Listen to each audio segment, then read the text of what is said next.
Olahraga yoga saat ini telah menjadi bagian dari gaya hidup sehat. Selain sedang digandrungi, olahraga yoga juga dapat memberikan dampak positif pada tubuh. Salah satunya untuk mencegah osteoporosis. Berkurangnya kepadatan tulang dapat menyebabkan tulang menjadi kropos dan mudah retak atau patah. Kondisi ini dalam dunia medis disebut dengan osteoporosis. Osteoporosis bisa terjadi pada pria maupun wanita, namun seringkali dialami oleh wanita dewasa yang memasuki masa menopause. Salah satu upaya untuk mencegah osteoporosis ialah dengan rutin berolahraga, diantaranya olahraga yoga. Yoga termasuk olahraga yang aman dan minim cedera. Bisa dilakukan oleh siapa saja termasuk lansia yang mengalami permasalahan tulang. Sangat takut kalau saya kena osteoporosis ya, karena dokter bilang saya udah osteoponia. Setelah ikut yoga sakit pinggang saya hilang.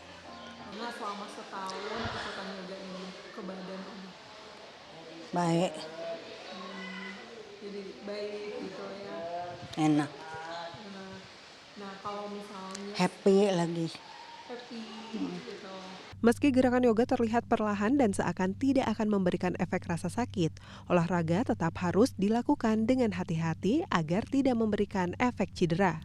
Nah, sekarang saya sudah ada di ruangan di studio ya bersama Coach Grace untuk mencoba gimana sih latihan yoga untuk tulang ya Coach ya. Jadi kita akan lihat apakah akan sesulit itu, sesakit itu atau memang ternyata yoga untuk kepadatan tulang itu gampang. Kita akan coba.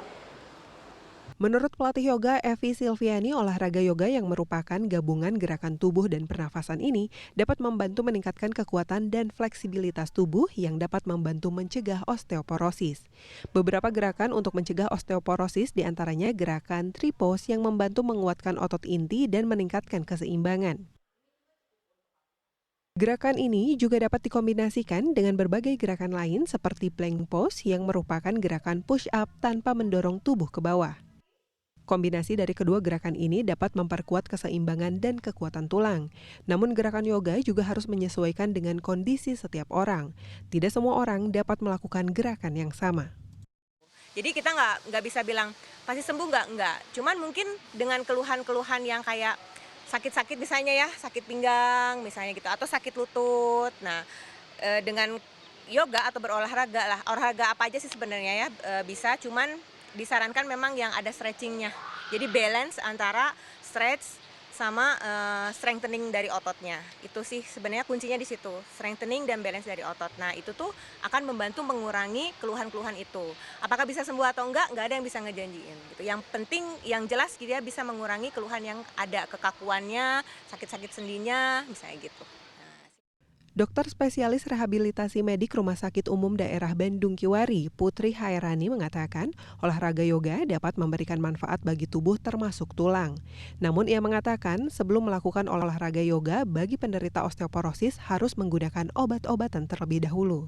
Kalau ngomongin osteoporosis, jelas tata laksananya akan sedikit berbeda. Ya, jadi nggak bisa dengan olahraga saja, tidak cukup ya, karena osteoporosis itu kita punya risiko patah tulang ya, itu yang mau kita cegah tidak terjadi fraktur. Jelas harus ada obat-obatan dulu yang masuk ya. Setelah obat-obatan itu masuk ya, bisa pakai oral minum, bukan kalsium ya, tapi obat-obatan ya. Yang kedua suntikan juga bisa, baru kita pertahankan dengan olahraga. Seperti itu. Putri menambahkan olahraga yang dapat memberikan dampak baik bagi kesehatan harus memenuhi 3 syarat. Pertama, harus bisa mengolah luas gerak sendi. Kedua, harus bisa menguatkan. Dan terakhir adalah untuk kebugaran. Untuk menjaga kesehatan, dianjurkan untuk berolahraga selama minimal 150 menit dalam seminggu. Dan untuk memberikan efek ke dalam tubuh, dalam satu kali olahraga sebaiknya dilakukan minimal 30 menit atau maksimal 1 jam. Tim Liputan CNN Indonesia, Bandung, Jawa Barat.